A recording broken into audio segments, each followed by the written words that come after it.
এজন্য বেনামাজি মনে রাখবেন, এই পৃথিবীর মধ্যে সবচেয়ে বেশি নির্লজ্জ বেহায়া কে? যার কপালে সেজদা নাই সে। এটা মনে, পৃথিবীর সবচেয়ে নিকৃষ্ট বেয়াদব কে? বেনামাজি। যে পৃথিবীর সবচেয়ে অসৎ কে? বেনামাজি।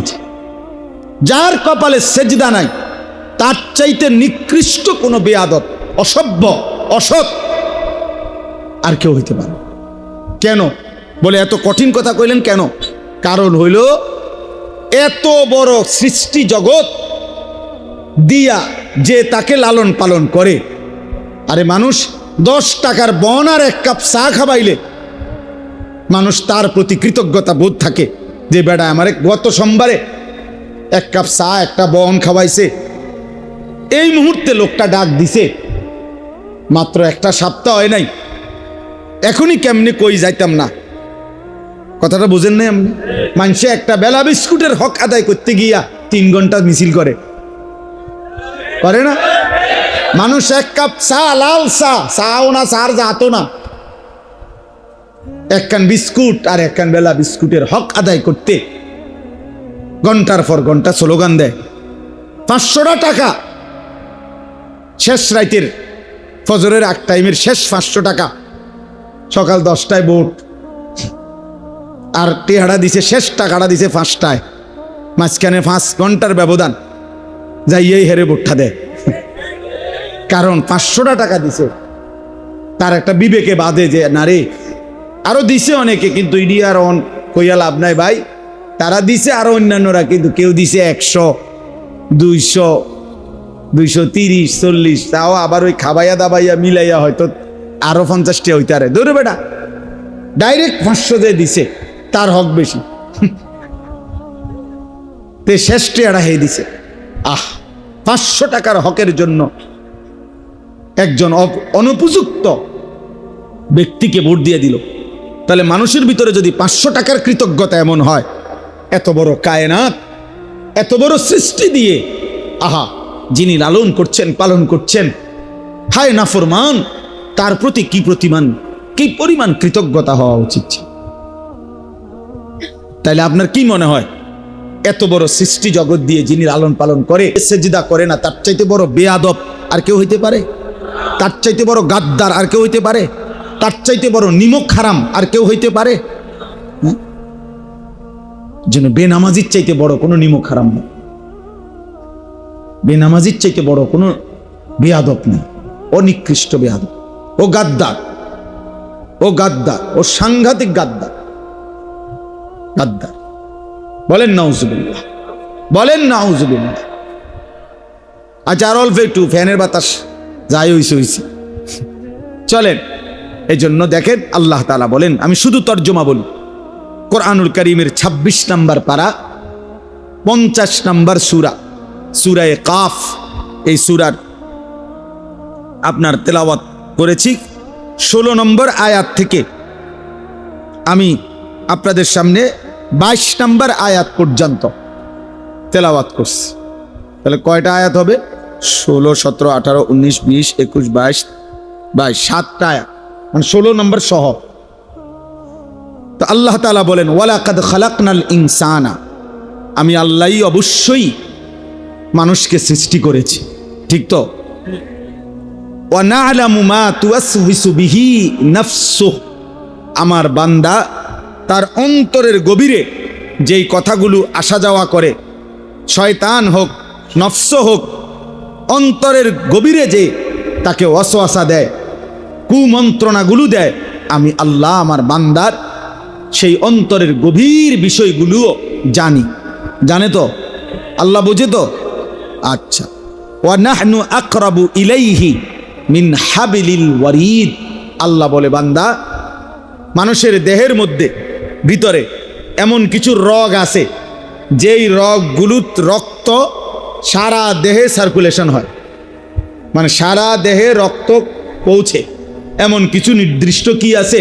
রগ আছে। এই ঘাড়ের মধ্যেও এমন রগ আছে, এই পাশে, যেখান থেকে সারা দেহে রক্ত কি হয়, একটা ফাইবের মতো, একটা তারের মতো হয়। এখানের এই রগ ছিঁড়ে গেলে আপনার ওই মানুষটা মৃত্যু হবে। কারণ পুরা শরীরের রক্তের সমস্ত ধারাটা কি হয়ে যাবে? ছিন্ন হয়ে যাবে। কিছুক্ষণের মধ্যেই তার কি হয়ে যাবে? মৃত্যু হয়ে যাবে। আল্লাহ তাআলা বলেন, যেই রগগুলোর রক্ত সঞ্চালন হয়, যেগুলো তোমার দেহের মধ্যে আছে, আমি আল্লাহ তোমার বিষয়াদি জানার ক্ষেত্রে, তোমাকে দেখার ক্ষেত্রে, আমি আল্লাহ তাআলা তোমার ওই রগগুলো যেগুলো তোমার দেহে বিরাজমান, আমি আল্লাহ তোমার তার চাইতেও বেশি কাছে, নিকটে, আমি তার চাইতেও বেশি কাছে থেকে তোমাকে দেখি, আছি, সামনেই আছি। আমি সামনে। আল্লাহ কোথায়? আমার দেহের, সারা দেহের যে রগ ওয়ারিদ, আমি আল্লাহ তার চাইতে কাছে। তাইলে আল্লাহ তাআলা নিজের ব্যাপারে তিনটা কথা বলছেন।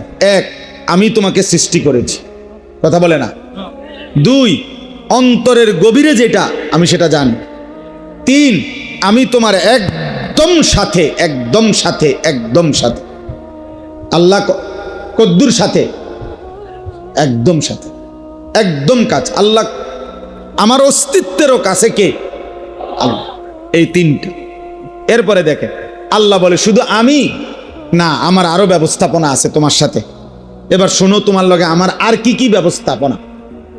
ইয ইয়াতালাক্কাল মুতালাক্কিয়ানি আনিল ইয়ামিনি ওয়া আনিশ শিমালি কাঈদ। আল্লাহ বলেন 24 ঘন্টা আমি আল্লাহর পক্ষ থেকে তোমার দুই পাশে, ডানে এবং বামে আমার ফেরেশতা তোমার পাশে আছে। আছে? কে কোথায় আছে? ডানে এবং কি? এই দুই ফেরেশতা তোমার জিন্দেগীর সব কিছু লিখতেছে, সংরক্ষণ করতেছে। ফেরেশতা লেখে না কখন? ফেরেশতা ঘুমায় কখন? কথা বলে না। ফেরেশতা ঘুমায় না। কোরআন শরীফ আল্লাহ বলছে 1 সেকেন্ডের জন্য আল্লাহর কোনো আদেশ তারা লঙ্ঘন করে না। সিস্টেমে নাই তার। এই ফ্যান, এই যে এটা ঘুরতেছে, বিদ্যুৎ না গেলে অথবা আমরা সুইচ বন্ধ না করলে এটা নিজে নিজে 40 মিনিট পর, আধা ঘন্টা পর নিজে একটু জিরানের লাগিয়া বন্ধ হইবার সিস্টেম আসেনি কেন? সিস্টেমে নাই এটার ভিতরে। ফেরেশতা এরকম অপশনের কোনো সিস্টেমে নাই। ফেরেশতা 24 ঘন্টা লিখছে। এরপরে আল্লাহ বলেন চারটা হইল। আল্লাহ নিজের ব্যাপারে বলছে কয়টা? আর ফেরেশতাদের এই ডানে বামে এই 4 নম্বর ব্যবস্থাপনা। 5, মা ইয়ালফিজু মিন কাউলিন ইল্লা লাদাইহি রাকিবুন আতীদ।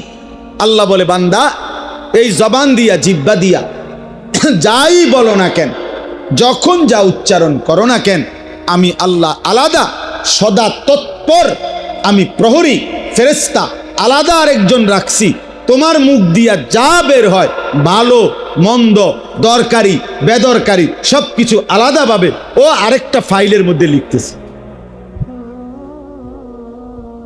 এটা একটা ব্যবস্থাপনা।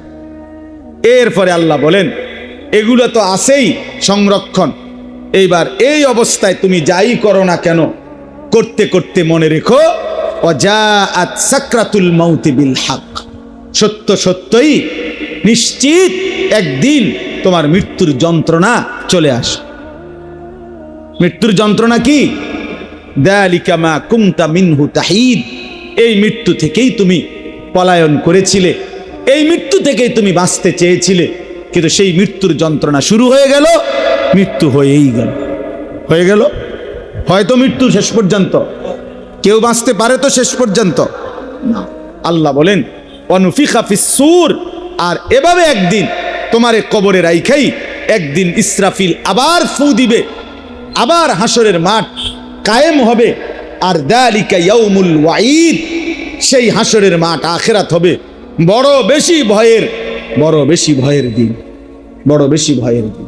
আল্লাহ তাআলা বলেন ওয়াজাআত কুল্লু নাফসিম মাআহা সাইকুম ওয়া শাহীদ। এই তোমার ডানে বামে যেই দুইজন ফেরেশতা ছিল হাসরের দিন, ওনারাই তোমারে নিয়ে আসবে, ওনারাই তোমারে নিয়ে আসবে হাসরের মাঠে। একজন পিছনে থাইকা তোমারে বলবে আগে বাড়ো, উনি হলেন সায়েক, চালক, উনি যিনি তোমারে আগাইতে হাঁটাইতে হাঁটাইতে হাসরের মাঠে আনবে। আর একজন ওয়া শাহীদ, আরেকজন হবে তোমার পুরা জিন্দিগির আমল নামা হাতে নিয়ে ওনার হাতে থাকবে, উনি এটা নিয়েই তোমারে মাবুদ আল্লাহর সামনে হাসরের ময়দানে নিয়া আল্লাহর সামনে তোমার জিন্দিগির ভালো মন্দের সাক্ষ্য দেন, সাক্ষ্য দেন। আল্লাহ বলেন, লাকাদ কুনতা ফি গাফলাতিম মিন হাদা, আমার বান্দা এই মৃত্যু থেকেই তুমি, এই আখিরাত থেকেই তুমি বড় বেশি গাফিল ছিলে, অমনোযোগী ছিলে, অমনোযোগী ছিলে। তোমার বেনামাজি জিন্দিগি, হারাম রোজগার, তোমার নাচ গান নর্তকী দেখা, নারী দেখা, ছবি দেখা, উলঙ্গ দৃশ্য দেখা, বেপর্দা বেহায়াপনা দেখে মনেই হচ্ছিল তুমি মৃত্যু থেকে গাফেল, বেখবর।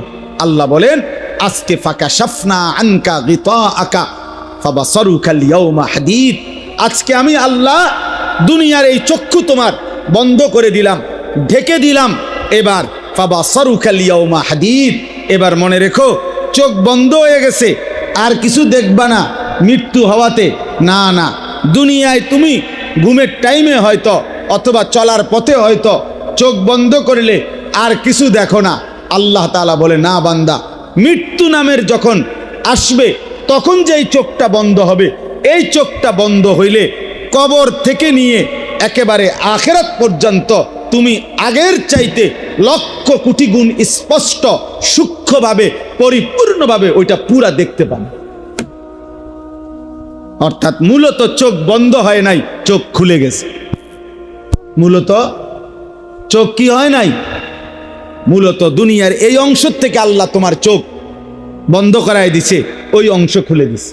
এই জন্য মানুষ, হাদিসে আছে, নেককার হইলে কবরের থেকেই সচক্ষে জান্নাত দেখবে, নাফরমান হলে কবর থেকেই সচক্ষে সে জাহান্নাম দেখবে। তো জাহান্নাম আর জান্নাত তার কবরের ভিতরে, কথা বলেন না কেন? তাহলে যত দূরেই হোক তার এই চোখ দেখবে, যত দূরেই হোক তার এই চোখ দেখবে। এই জন্য আমার কথা শেষ, আমার বাপ, আমার ভাই, আমার বন্ধু, দয়া করে ফিরতে শিখেন। কষ্ট দিলাম অনেকক্ষণ, আপনাদের কাছে অনুরোধ, উঠেন না কেউ, আমার আর একটু কথা আছে। জি, জরুরত থাকলে যান, অসুবিধা নেই।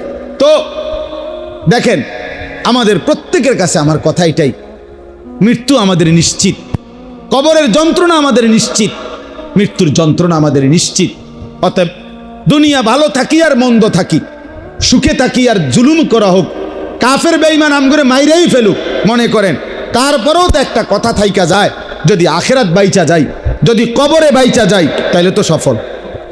কথা বোঝেন নাই আমার? হয়তো দুনিয়া সুখ পাইলাম না, হয়তো দুনিয়া নিরাপত্তা পাইলাম না, কিন্তু আখিরাত তো যদি বেঁচে যাই, ভালো না এটা? এই কথাটাই আজকে আপনাদের কাছে বললাম। একজনও যদি বুঝে থাকেন কবর, হাসর, আখিরাত, পরকাল ভুলে যাওয়া কোনো মুসলমান মুমিনের জন্য উচিত না। পৃথিবীর সব কাফের ভুলে যাক, আমরা ভুলবো না, বলেন ইনশাআল্লাহ। অতএব কবরের ভয়ে, আখিরাতের ভয়ে, মৃত্যুর ভয়ে আমাদের নামাজ পড়া উচিত, আমাদের চরিত্র ভালো রাখা উচিত, আমাদের হালাল উপার্জন করা উচিত, আমাদেরকে দ্বীনের সাথে থাকা উচিত। আল্লাহ আমাদেরকে তৌফিক দান করেন। আমার প্রিয় ভাই মাওলানা মহিউদ্দিন, আর 2 মিনিট আমার কথা। এই মাদ্রাসাটা তারাপুর মাদ্রাসা ইসলামিয়া দারুল উলুম, মাওলানা মহিউদ্দিন আমাদের অনেক বেশি আদরের, অনেক বেশি মহব্বতের। আমার শায়েখ আরিফ বিল্লাহ হাকিমুন নফস আল্লামা মুফতি মুশতাকুন নবী কাসিমি হযরত দামাত বারাকাতুহুমের অনেক বেশি প্রিয় মানুষ হলো এই মাওলানা মহিউদ্দিন, যে এই মাদ্রাসার মুহতামিম। আলহামদুলিল্লাহ, আমাদের শায়েখ তাকে অনেক বেশি ভালোবাসেন, আমরাও অনেক বেশি মহব্বত করি। যে কোনো সময় এদিক দিয়ে চলার পথে যখনই এদিকে মাহফিলে যাই, 2 মিনিট 5 মিনিটের জন্য হলো এখানে থামি, কখনো এখানে নামাজ পড়ি, কখনো এখানে চা খাই, একটু না একটু খোঁজ খবর রাখি। এই মনে 2-4 দিন আগেও দেখা গেছে আমরা। তাইলে আমার আপনাদের কাছে বলার উদ্দেশ্য হলো, মাওলানা অনেক কষ্ট করে কিছুদিন ওইখানে কেশন পার একটা দোতলা বিল্ডিং